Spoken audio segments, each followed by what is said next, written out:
Oke, Assalamualaikum warahmatullahi wabarakatuh. Hari ini merupakan pertemuan kelima untuk mata pelajaran informatika. Kita akan melakukan review bab 1. Kita akan buka kembali semua bab 1, hal-hal penting yang ada di bab 1. Oke, langsung saja. Mohon untuk tidak di skip karena materinya padat. Oke, review bab 1 yang pertama, komputer berasal dari kata compute yang artinya menghitung. Ada di bab 1 halaman, lupa, tidak ada bukunya ya. Yang kedua, sejarah komputer bisa dilihat lagi di pertemuan pertama, generasi pertama sampai dengan generasi ke-5. Yang ketiga, komputer terdiri dari perangkat keras, perangkat lunak, dan pengguna. Jadi, komputer itu terdiri dari perangkat keras atau hardware, perangkat lunak atau software, dan brainware atau pengguna. Untuk perangkat keras ini dibagi menjadi 5. Ada perangkat untuk input, untuk memasukkan data ke dalam komputer. Contohnya ada perangkat keyboard, mouse, scanner, dan lain-lain. Ada juga mikrofon atau barcode scanner, dan lain-lain. Selanjutnya ada yang kedua, perangkat proses. Ini yang melakukan proses setelah mendapat input dari perangkat-perangkat sebelumnya, yaitu keyboard, mouse, dan lain-lain. Di mana perangkat proses tersebut ada CPU atau prosesor, ada RAM, ada ROM, ada di pertemuan ke-1 dan 2 kalau tidak salah. Selanjutnya perangkat ketiga yaitu perangkat output, di mana menampilkan hasil dari proses setelah diadakan penginputan oleh pengguna sebagai brainware.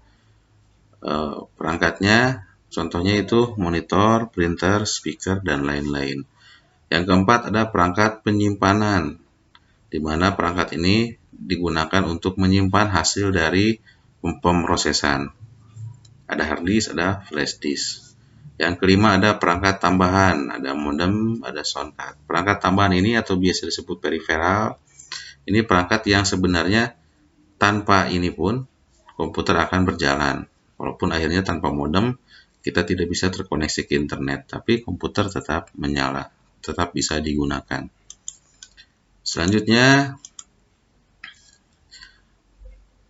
perangkat lunak.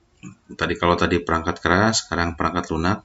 Perangkat lunak ini dibagi menjadi 3. Ada sistem operasi, ada bahasa pemrograman, ada aplikasi.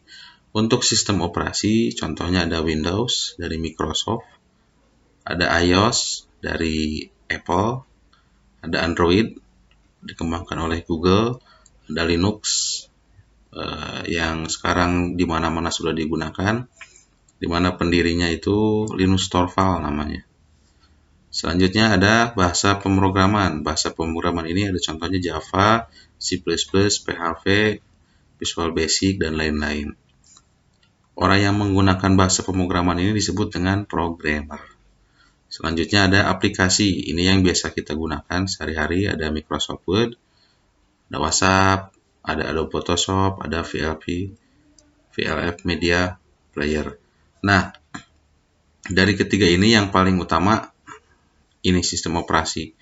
Aplikasi tidak akan berjalan kalau belum ada sistem operasinya. Jadi setelah ada Android misalkan di handphone, kita bisa menginstal WhatsApp. Ada Windows di PC, kita bisa menginstal Microsoft Word, bisa menggunakan Adobe Photoshop, dan lain-lainnya. Untuk aplikasi ini, termasuk sistem operasi ini dibuat oleh ini, bahasa pemrograman. Bahasa pemrograman.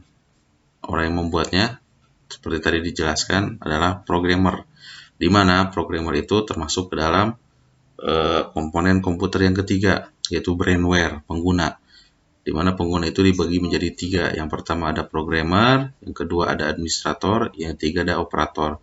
Programmer adalah orang yang menggunakan bahasa pemrograman untuk membuat aplikasi atau software atau sistem operasi, disebut programmer. Yang kedua ada administrator, ini orang yang melakukan administrasi penggunaan jaringan internet atau penggunaan contohnya itu yang kalian pergunakan tadi CBT atau aplikasi pembelajaran jarak jauh, yang mengoperasikannya administrator. Dia yang mempunyai hak atau kuasa untuk merubah soal, menginput nama kalian, dan lain-lain. Sedangkan operator itu orang yang mengoperasikan komputer, mengaplikasikan Microsoft Word, menggunakan WhatsApp, itu disebutnya operator. Jadi kita adalah operator, pengguna dari aplikasi. Nah, prinsip kerja dari komputer ada 3. Di input, dilakukan proses, menghasilkan output. Ingat ya, input, proses, output. Ini prinsip kerja komputer. Oke, selanjutnya tentang jenis-jenis komputer yang ada saat ini. Yang mungkin kita ketahui, yang di sekitar kita mungkin ini, PC, laptop, notebook, dan ini. Nah, jenis komputer yang ada saat ini, yang pertama itu ada superkomputer. Ini komputer yang punya kemampuan super, bisa melaksanakan 20 triliun perintah dalam 1 detik. Misalkan disuruh, kalau kita manusia mungkin disuruh menyapu, disuruh cuci piring, suruh memasak, suruh membersihkan taman, dalam 1 detik harus selesai. Nah, ini superkomputer bersamaan, 20 triliun perintah bersamaan selesai dalam 1 detik. Superkomputer yang tercepat sekarang ada dari IBM, lupa lagi namanya. Selanjutnya ada komputer mainframe. Ini komputer yang digunakan untuk menyimpan data-data besar. Biasanya server, ini yang punya server. Kalau kalian sering menggunakan Instagram, nah foto-foto dari Instagram tersebut disimpan di sini, di mainframe. Ada yang punyanya Facebook, Instagram, Google, ini menggunakan komputer mainframe.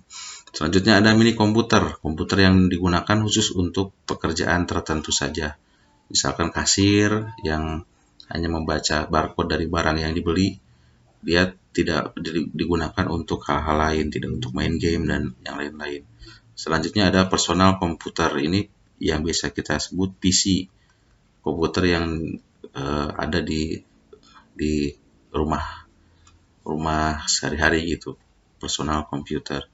Selanjutnya ada laptop, notebook, dan netbook. Ini tiga-tiganya serupa tapi tak sama. Ketiga-tiganya komputer, cuman bedanya kalau laptop itu adalah personal komputer yang bisa dibawa kemana-mana. Sedangkan notebook adalah komputer yang bisa dibawa kemana-mana juga, tapi bentuknya lebih kecil dari laptop. Namun kemampuannya masih kalah dari laptop. Itu sebabnya laptop lebih besar, lebih berat, karena sebenarnya laptop itu perangkat yang ringkasan dari PC ini. Selanjutnya ada netbook. Netbook ini merupakan perangkat yang minimalis, lebih kecil dari notebook, lebih ringan, lebih murah, tapi digunakan untuk hal-hal yang tidak berat, berbeda dengan laptop atau notebook. Selanjutnya ada komputer mobile. Nah, jika kalian punya smartphone, punya tablet, itu termasuk dalam komputer mobile, komputer yang bisa digenggam, bisa kalian bawa kemana-mana, atau biasa disebut dengan gadget. Contohnya ada tablet, smartphone. Oke, selanjutnya tentang K3, keselamatan dan kesehatan kerja. Ini digunakan saat menggunakan komputer. Kita harus bisa mengatur posisi tubuh agar kepala tidak sakit, leher, punggung, pundak, dan yang lain-lain diatur sedemikian rupa agar tidak merasa sakit. Leher tidak sakit, kepala tidak pusing. Selanjutnya mengatur perangkat dan ruangan. Pastikan perangkatnya diatur sedemikian rupa agar terasa nyaman, dan ruangan jangan pengap, jangan panas, harus diatur sedemikian rupa. Ini yang paling sering nih, jangan menahan BAK, buang air kecil. Biasanya yang menggunakan handphone kuat menahan BAK sampai 1-2 jam. Itu berbahaya sebenarnya untuk kesehatan. Terus sesekali gerakan badan dan sesekali arahkan pandangan ke arah lain. Mungkin 20-30 menit sekali kalian arahkan mata kemana gitu setelah menggunakan komputer. 10 atau 5 menit baru kita gunakan lagi komputer tersebut. Atau gerakan badan, awalnya duduk, berdiri, jalan-jalan berapa menit, lalu gunakan lagi komputer. Seperti itu. Yang penting kita tetap selamat dan kita tetap sehat dalam menggunakan komputer. Itu saja materinya dan tidak ada tugas. Cukup diulang lagi materi bab 1 ini. Tetap sehat. Terima kasih. Assalamualaikum warahmatullahi wabarakatuh.